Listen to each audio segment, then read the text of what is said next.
अस्सलाम वालेकुम, मैं हूं doctor Naila, consultant gynaecologist, IVF specialist. IVF और इक्सी के अंदर बड़ी कन्फ्यूजन पाई जाती है कि आईवीएफ और इक्सी में क्या फ़र्क है।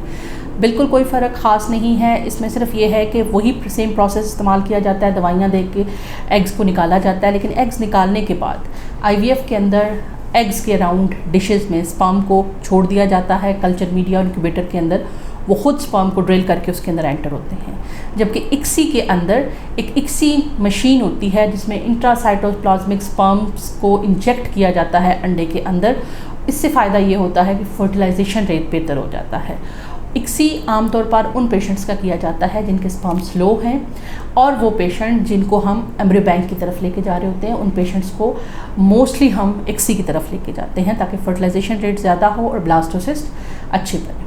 इक्सी के मुकाबले में एम्ब्रियो बैंक बनने की रेशो ज़्यादा होती है और आईवीएफ में कामयाबी का इम्कान भी ज़्यादा हो जाता है। तो लिहाजा आईवीएफ एक पुराना प्रोसीजर है जो कि बहुत ही कम जगहों पे इस्तेमाल होता है।